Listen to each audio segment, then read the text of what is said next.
Hello, South Florida and beyond, and welcome to the Rancho del Fuego podcast. We're here with Tennessee Bob. How you doing, Tennessee Bob? Pretty good. Howdy, folks. Tell us about Tennessee Bob's hot sauce and the spice of life, and kind of how this all started and where you're at today. Well, I was making growing peppers in my backyard here, and I was an electrical engineer, and I started making sauces. Next thing you know, I went to the Delray Green Market and said, "Honey, I want to make hot sauce." So, 15 gourmet flavors later, and pepper people, and I left my engineering career, and I'm pursuing a hot sauce company and a movie deal. You have a couple hot sauces here. I know you do a whole line. What makes your hot sauce unique? Well, I believe in flavor first, okay? You can add all the heat you want, but you gotta have the flavor. Sharing is caring, so is pairing. So it adds a spice to all your dishes and some flair, and it gives you a little pep in your step. And you have a big event coming up this week with the Boca Chamber of Commerce. Tell me a little bit about that. Well, the event is the Boca Strawberry Festival, but I just got called upon by the Boca Chamber of Commerce. I'm meeting with them this week and introducing myself as the one and only Boca Hillbilly, not the Beverly Hillbillies. I'm the East Coast version.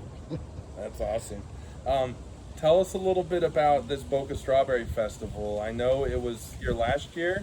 I didn't make it last year, but hoping to get there this year. What's new? What are you doing there? And tell us a little bit about what people can expect. Well, Scholar put this together, and the Boca Strawberry Festival in Meisner Park was last year the first annual. Being the Boca Hillbilly, I went out there showing the spice of life, and for the festival, this is my best seller, Maz Chimichurri, and she's from Ecuador, and my wife's family's from Ecuador, Rancho del Fuego. Oh, nice. So I put a strawberry in my mother-in-law's hand and made a special sauce just for the Boca Strawberry Festival. So we're out there sharing the spice of life, Boca style. Nice. And you're also going to be featured on WPTV News Channel 5. I've been watching that channel since I was like 5 years old. True story. Ashley Glass interviewed me a little while back down in Meisner Park. She's so awesome. And as the Boca Hillbilly, this is my home turf. I call myself a hillbilly pirate. Straight from the hills of Tennessee to Florida. And so she's going to be out there, and I'm going to be talking with them, and we're just going to have a blast at the Boca Strawberry Festival. It's going to be so much fun with Silly Sammy, the big strawberry person. Tell us a little bit about, again, the hot sauce. From sourcing it, how you mix it, how you make it, how it comes from a creation in your mind to hitting local store shelves. I know it's been at Bednar's and other places. You're going to be out at the Boca Strawberry Festival. You do the Delray Green Market. Tell us a little bit about how you source ingredients, how you make it. Again, we know it's unique, but kind of what's different about the taste Well, and spice of life. any entrepreneur out there will know. You got to dare to dream. So I don't know if it started off with the pepper person or the sauce, but every sauce has a character, and I want to retire as a writer. I really want to share with the world the pepper people of Rancho del Fuego, because what they represent is the world is a playground, and we're all different.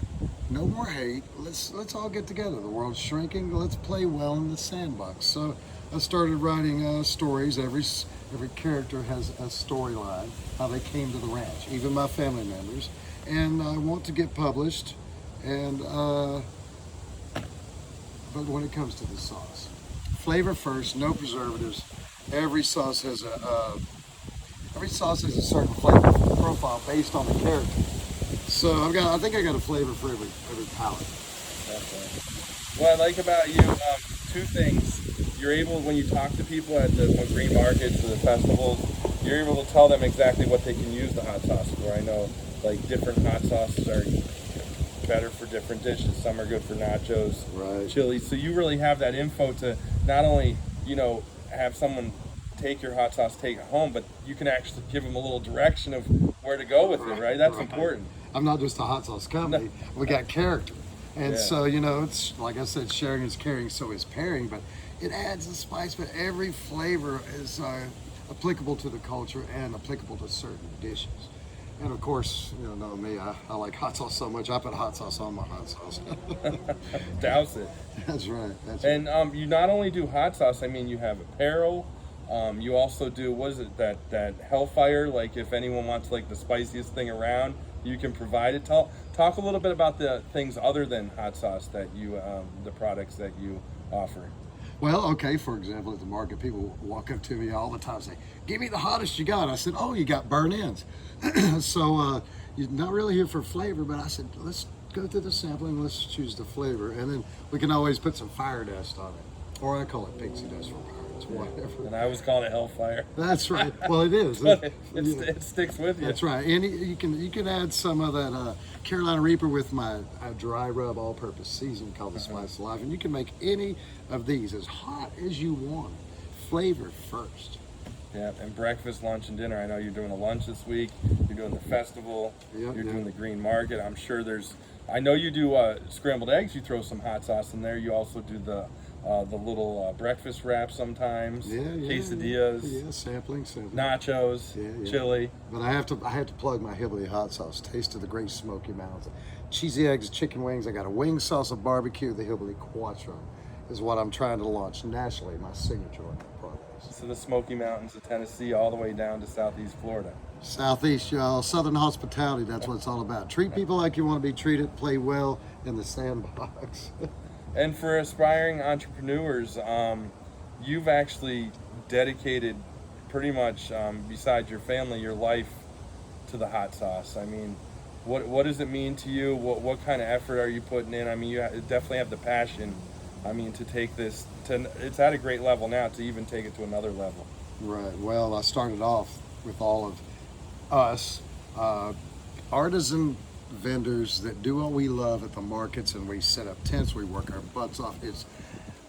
If you want to be an entrepreneur, you got to quit your 9 to 5 and work 24/7. So it's Sounds not like an episode of Shark Tank.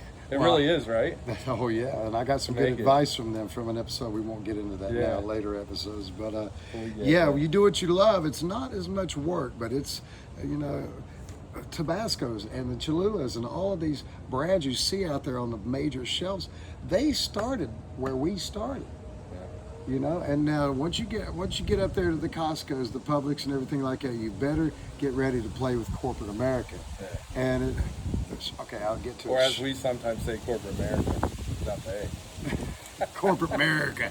But I'll get to Shark Tank. Shark Tank said, don't before you get overwhelmed and get burnt out, let a co-packer do it until you're a household name, and then make your own factory. So there's a lot of learning curves when you own your own business.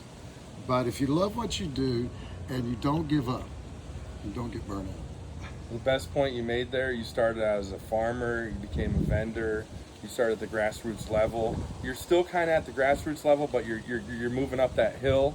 Now you talked about the mountains, you're starting to climb that mountain, so you're getting there. Come out and see Tennessee Bob Rancho del Fuego, Taste the Spice of Life at the Boca Strawberry Festival. I'm definitely going to check it out. That's right. Where you're going to have the Boca Berry. Is that the Boca Berry? That's right. This is the Boca Berry sauce that... it is amazing. I've had this. Yeah, That's your wing sauce, too. Oh, yeah. The wing sauce is awesome. Yeah, but we're highlighting this just for the Boca Strawberry Fest. I'm the Boca Hillbilly in town. And the Ecuadorian. And this is where it started. Ma's Chimichurri, my Oh, this is the original? That's Ma's Chimichurri. My mother-in-law from Ecuador, she's so proud. Now she's a Boca baby. That's awesome. And then also the Rancho del Fuego story. You gotta read it to know it. These two books have been sent to. These children's books have been sent to the executive producer of Nickelodeon. And show them Attack of the Hungry Iguanas. This is when the first pepper person jalapeno jack. That's awesome. To the ranch. Oh, they got blown away over here. That's all right. We're having a southeastern Florida day. Oh yeah. If you don't like the weather in Florida, wait about 5 minutes, y'all. And what is this one? The Condors condo? Yeah, this is the second book of the children's books. I sent to the executive producer of Nickelodeon. All 3 books, the owner of the boys in Delray. He sent them to his first cousin, Francis Ford Coppola. Nice. They might be gathering dust, but I'm not going to give up. I'm looking for a leg up. Entrepreneurs need all the help they can get.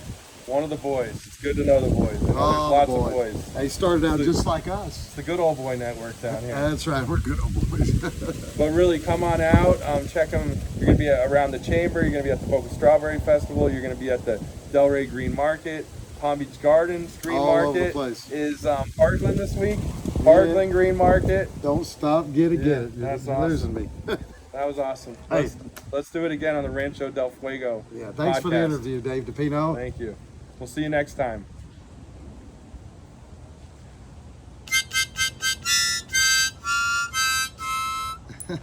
Nice.